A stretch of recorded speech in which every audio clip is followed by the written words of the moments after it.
interesting wine because sometimes we wonder, the 70s, the 80s, Sassicaia was really amazing. Tiny production, probably 2,000, 4,000 cases. They've increased vineyard size. They're making a lot more now, something like about 200,000 bottles. So production has increased, and also new vineyards. Interestingly, some of the vineyards, if you've been to Bulgari, there's the slope that goes down towards the beach, but there's also vineyards in the hillsides, in the mountains. They have some that are way up on the mountains.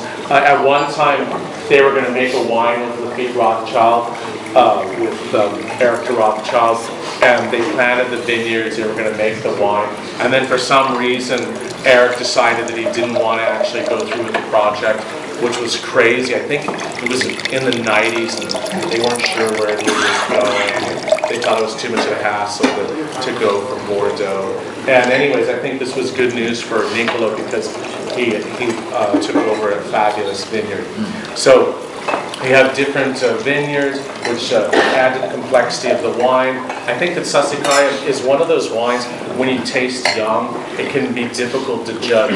Sometimes you think, oh, it lacks a bit of concentration, it lacks a length. And then the funny thing is, 5 years later, 10 years later, you taste the wine and you say, wow, this wine's amazing. And it didn't taste that special when it was young. So I think that it's a wine that is, it tricks you, but at the same time it has such pedigree. It's a wine that I always try to buy, even though it may not be my highest scoring wine in a vintage, just because it's Sassicaia and you want to have some Sassicaia in your cellar. It's sort of like having, well, I can't afford the tour anymore, but it used to be like that. And at least I can still afford Sassicaia. And I think that that's an important thing with Sassicaia, is the release price is relatively low. I can't even remember. It's probably around 60, 65 euros to the trade.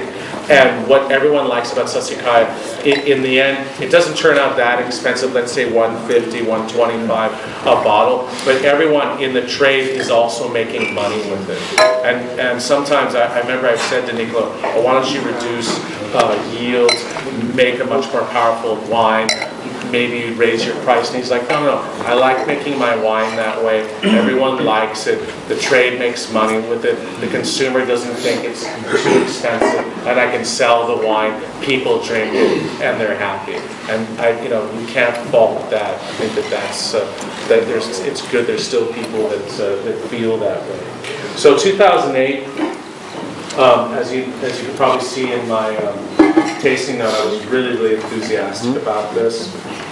Again, the 2008 vintage, great year.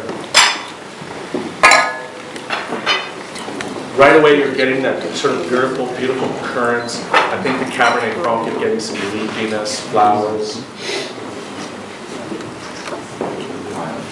And then a minerality. It's subtle, but complex. And I think that when Mario and Chiesa wanted to make a wine like a great Bordeaux, it really reminds me of that sort of subtle, perfumed character. It's not in your face. Really beautiful, the nose. So you have to dig down and close your eyes, smell it. It's just beautiful perfume.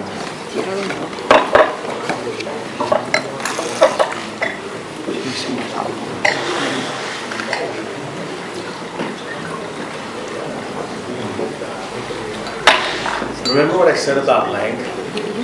Like it starts off so slowly, and you're thinking, oh, where is it? And then all of a sudden, it just keeps on building on your palate. And now you're getting all these sort of dried fruits, minerals, super fine tannins, and it's lasting a long time. And I love the texture of the wine. Super fine tannins, beautiful acidity, and even some of that saltiness where it's sort of savory with the fruit at the same time, and it makes you want to drink it. That's really, that says it all for a beautiful, balanced, exciting wine. And I think it's going to age wine.